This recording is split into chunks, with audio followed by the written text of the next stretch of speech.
All right, so it's back to school and you're broke, you don't have money, but you have enough to buy yourself maybe the cheapest laptop you can find.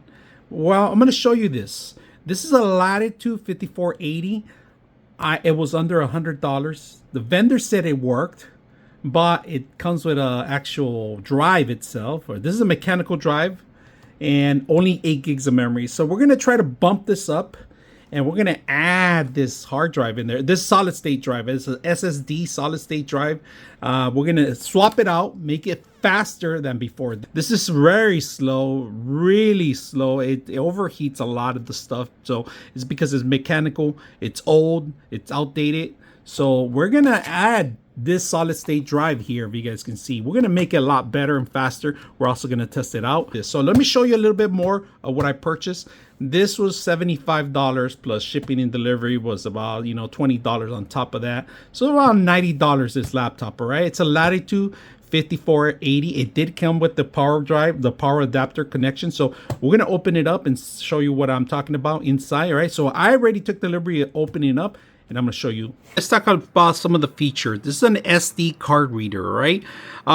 Features on this one, it's more of a security card. A lot of government facilities and agencies have this to read. It's like they use it as a double, as an ID, and also as a card reader, so you could get it secure. A lot of corporations have this for that reason too. Now, it does have an SD card reader. This is for if you're a photographer, you're on the field, or you want to transfer large files, you can do that through here. This is a regular Type A. It's a 2.0 USB, and then a Type C. This is where you actually charge the unit. Also, you could use this unit to actually display, because this is a little powerful unit to display too. Now let's turn it around on the other side. Now on the other side, you got the old folks here, which is Super VGA. It's a analog to digital connection, all right? So you're gonna transfer your video 1080 to 4K, maybe pushing it. USB Type A, all right? And this is a 2.0, and this is actually cable for your headphones or your microphones, 2-in-1, a digital. It's a 3.5 jack connection, and this is a lock. So they have these locks that used to connect to here, tie them up to the place that you're going to leave it if you want to leave it overnight. It was for more security, because I worked in the construction business. We had a bunch of these that were secured, bolted to the ground, but a professional that wants to steal these machines, bolt cutters easily, so kind of useless. Now let's go ahead and talk a little bit more features that I installed. The only thing I did was the drive, all right? We removed the old drive and added the new drive because the old drive was already failing. It was slow. You could hear the ticking. The needle was nee. It kept going to one corner. It took a long time to load. We're going to try this, and we're going to upload some software, and we're going to work on it, and we're going to talk about what type of computer this is for. Whose is it for? Looks are not going to be the greatest because it's probably been handled too many times by many people in hands. So you're going to have to clean it up yourself and do all that stuff. But when I buy machines like this, because they have a lot to live for more. You could add more to it, continue the life cycle, and students that aren't affordable and people cannot afford machines that are very expensive. Maybe your second choice would be something like this, all right? And this is a perfect thing for students, all right? Not gaming. I don't recommend you gaming. Only for typing papers, surfing the internet, and basic stuff that you can do. Roblox, you can push Roblox in here. That's about it. But Minecraft, it works, but not the greatest. And we're going to try the new drive and push it to its limits and see how it works. All right, let's go ahead. And I'm also going to put the specs on the machine. What's included, what is it made for in the beginning, so you guys can see some of the features, what I just purchased. And you can buy something like this anywhere, maybe cheaper. Maybe you could use it in used places, secondhand places, anywhere, but they shouldn't be that expensive. They should be under $100 now these days. But there's a lot of value in these machines, so they get scooped up right away, because a lot of people that are looking for gold and components, they go for these machines. So first come, first serve. Let's open it up and let's test it out. All right, so as you guys can see, the actual hard drive was right here. It was an HDD drive, right? It's a mechanical drive. It's not a solid state drive. It was located right here in this location. Now, you can upgrade to NVMe, all right? It does have an option to drive NVMe. They give you the actual area. You could screw it in. Now, that's an option, but NVMe's are more expensive. The drives are less expensive, and we're gonna set that up. The WAM, you have a WAM extension here. You have memory. Memory, we're gonna add a little bit more memory. We're gonna boost it up just a little bit more. All right, from 8 gigs to another 8 gigs.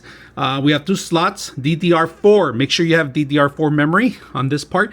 It does have a SIM card reader, a micro SD card reader. So this can be taken portable. That means wireless internet can be anywhere on this system. This is a powerhouse, right?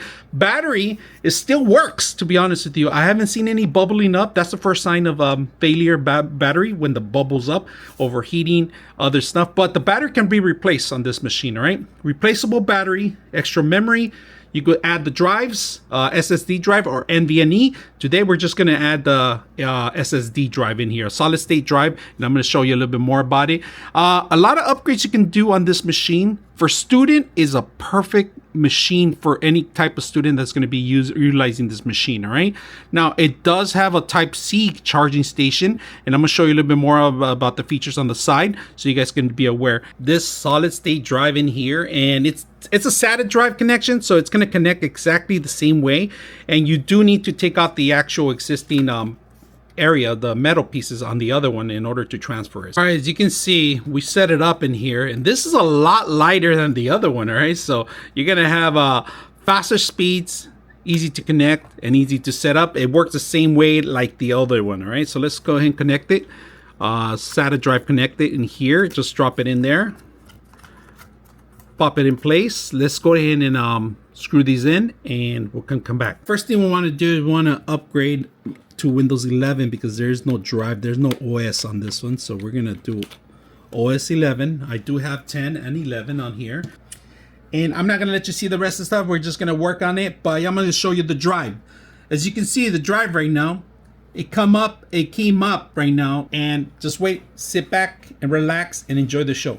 All right, one thing that's very important for when you buy a new computer or used computer, always do the BIOS upgrade. And this is a Dell. They have a great system to download the BIOS, so we are going to do it and make sure it's plugged in.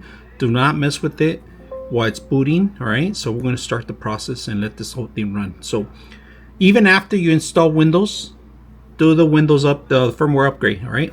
All right, just to confirm, to let you guys see, X12 SSD 480 drive is installed.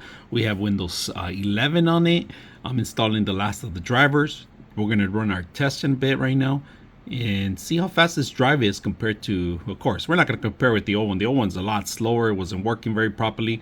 So this is a big step up, but we're going to see the speeds, the writing speeds, and the upload, the download, and everything on the driver. Let's go ahead and take a look at it. All right, we're gonna go ahead and run the Crystal Disk 9 report. All right, so we're gonna run this to see the actual speeds on the actual read and write. So we're gonna run a test. All right, we got the final results in here, if you guys can see that. So we got 534.91 actually in reading. In writing, we have 465. I'm going to compare it with the HDD. All right, so you guys can see the comparison side. I'm going to put it right here in this panel and see how it looks. So this is pretty well. I mean, it's a great upgrade from what it was before. So if you're looking for a great drive, and they do make different sizes on the drives itself. So if you're looking for a great drive, hopefully this is it. I hope you guys enjoyed this video.